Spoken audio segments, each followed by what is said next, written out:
গুরুদেব বলছেন কৃষ্ণ, এই যে কৃষ্ণ প্রেমে সবাই অন্ধ, কৃষ্ণকে যখন ভালোবাসবি তখন অন্ধের মতো ভালোবাসবি, আর সেবা কার্য যখন করবি তখন সজাগ সচেতন হয়ে করবি, ডিসিপ্লিন মেনে সেবা করবি। তা ওই কথাটা বোঝাতে গিয়ে আমাকে বলছে, হ্যাঁ রে তোর এখন বয়স কত? বললাম 23 বছর। তো বেশ তো বড় হয়েছিস। আচ্ছা বাড়িতে ঠাকুর সেবা? হ্যাঁ মাঝে মধ্যে মা বলে করে দিতে। কিরকম কি করিস?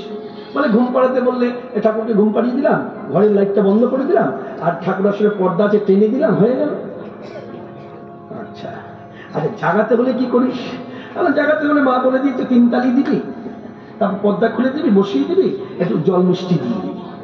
সঙ্গে সঙ্গে কথাটা ধরেছে, ধরে বলছে শোন কৃষ্ণ, তুই যখন ঘুম থেকে উঠিস, উঠার সাথে সাথে তোকে যদি কেউ খেতে দেয় খাবি? শুনলাম না। আস্তে মুখার্জিদা ডাকুন তোমাকে, চঞ্চল না, বসুন। বলছি তুই যখন ঘুম থেকে উঠিস তোকে যদি কেউ খেতে দেয় তুই খাবি? শুনুন না। কি করবি? আমি আগে ওয়াশরুমে যাব, মুখ হাত পা ধোবো, চোখে মুখে জল দেবো, দাঁত মাজবো, তারপর খাবো। বলে তোর বেলায় যেমন ঠাকুরের বেলাও তেমন। যার জন্য দেখবি সেবায়িতরা কি করে, আগে এসে সকালে ঠাকুরকে জাগিয়ে দিয়ে আগে মুখ প্রক্ষালন করে, শঙ্খে জল থাকে, ওই জলটা দিয়ে মুখটাকে ধুইয়ে দেয়। ধুইয়ে দেবার পর তারপরে একটু ছানা মিক্সি যা হয় একটু দেয়, বাল্যভোগ হয়ে গেল। তার দেখো সেবা করতে গেলে সজাগ, আর ভালোবাসতে গেলে অন্ধের।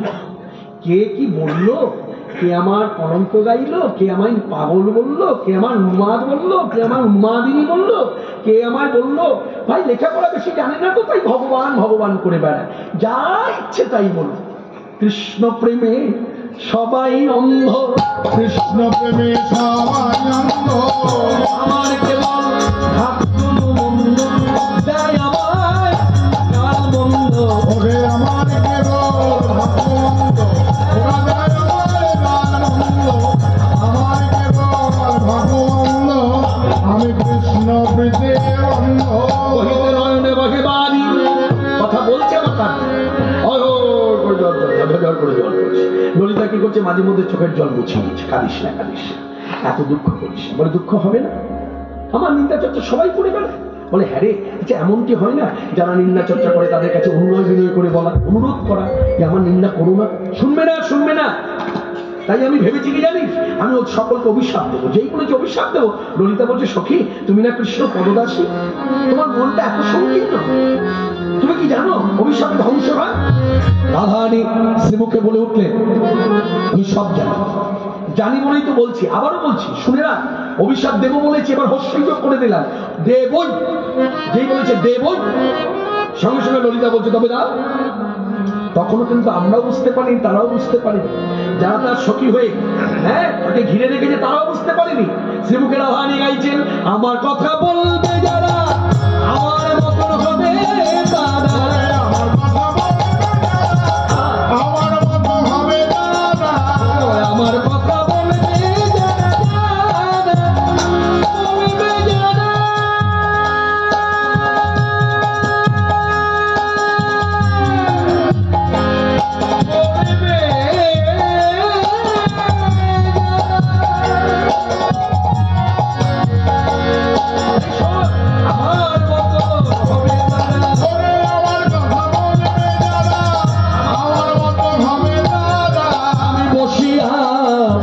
বৃন্দাবনে আমি বসিয়া বলিলাম বৃন্দাবনে।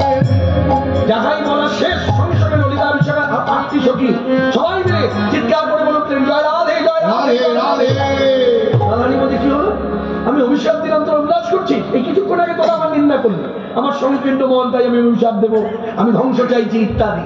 তা যেই অভিশাপের কথা ব্যক্ত করলাম তখন তোরা উল্লাস করছিস? বলে করবো না, যখন বলেছে অভিশাপ দেবো তখন উপলব্ধি করি নাই, যখন অভিশাপের কথা ব্যক্ত করেছো তখন কথাটা নিয়ে আমরা অনুভব করে দেখলাম। তুমি অভিশাপ দাও, আশীর্বাদ।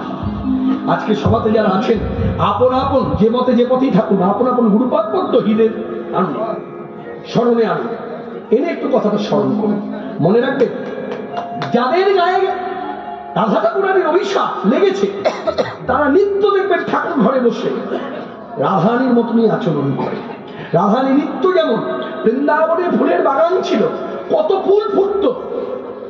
পলাশ ফুলের তো গন্ধ হয় না, পলাশ ফুলকে বাদ দিয়ে দিই, যে ফুলের গন্ধ হয় সে ফুলের কথা দূরে রাখুন, কিন্তু যে যে ফুলের গন্ধ আছে, সৌরভ আছে, আমরা সবাই নিতে ভালোবাসি। মনে রাখবে রাধারানী সেই ফুলের গন্ধ নিতেন না, রাধারানীর সব থেকে বেশি প্রিয় ছিল কৃষ্ণাঙ্গ গন্ধ। এই কলিযুগে আমরা যারা 2023 সালে দাঁড়িয়ে আছি, আজকে আমি যদি মনে করি, কথাটা যদি এইভাবে ধরি, আমি যদি মনে করি রাধারানীর পথ অনুসরণ করে নিত্য কৃষ্ণাঙ্গ গন্ধ পাবো, পাওয়া যাবে, পাওয়া যাবে, পাবেন, নিশ্চয়ই পাবেন। বলে পাবো, বলে হ্যাঁ, নিয়ম আছে। আমার গুরুদেব আমাকে ধরে শিক্ষা দিলেন, বলে শোন, কৃষ্ণাঙ্গ গন্ধ কি করে নিবি? তোকে বীজ দিয়েছি, কৃষ্ণ বীজ, কামনার বীজ যাকে বলে। কামনার কথার অর্থ হচ্ছে, কাম কথাটা জগতে বলতে গেলে দেখবেন মানুষের সরাসরি ধারণা চলে যায় বিছানা।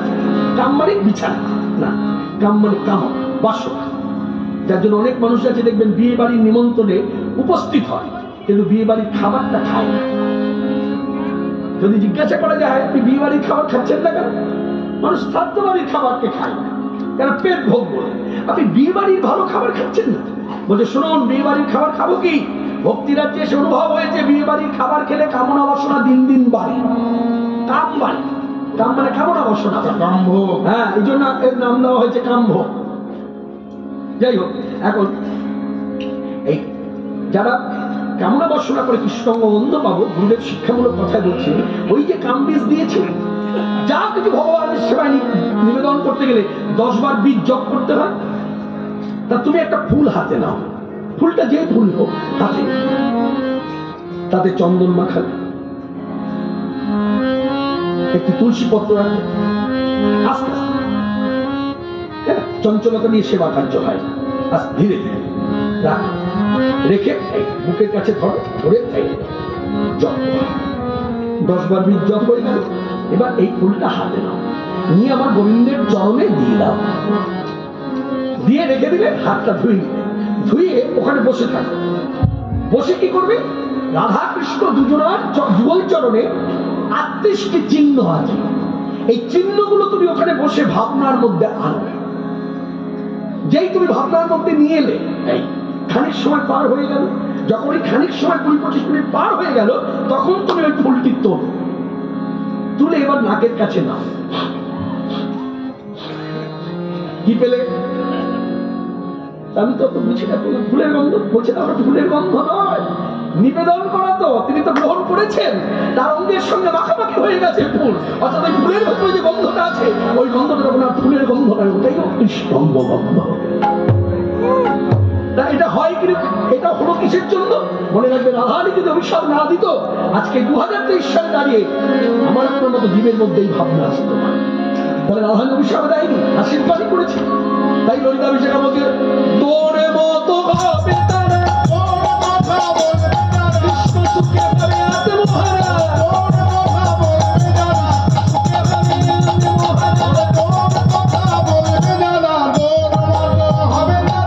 আমি বসিয়া বলিলাম বৃন্দাবনে,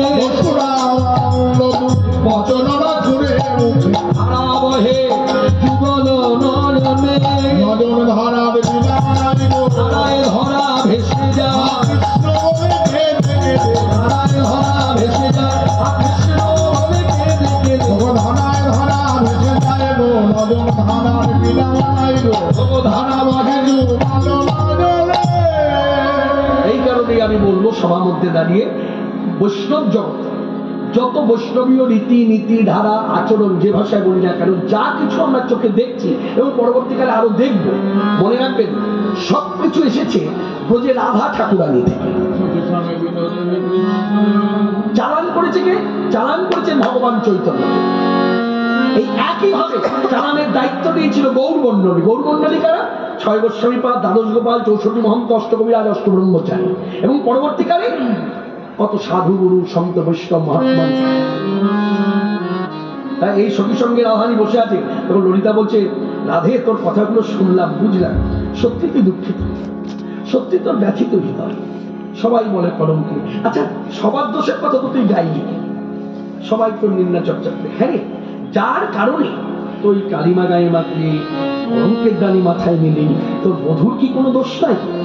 রায়ধনী মুখের দিকে তাকিয়ে বললেন, ললিতা যা বলেছিস বলেছিস, আর বলবি না, আমার বধূর কোনো দোষ নাই। জানি জানি রাধে, যে যাকে অন্তরে বসিয়ে নেয় না, বসিয়ে নিলে আর তো তুলে দেওয়া যায় না, মানে মনটা একবার দিয়ে দিলে ফেরত নেওয়া যায় না। তুই তো মনটা দিয়ে দিয়েছি, ভালোবেসে ফেলেছি, হ্যাঁ, তাই ভালোবাসার ভূমিতে দাঁড়িয়ে কখনো দোষ দেখিস জানি।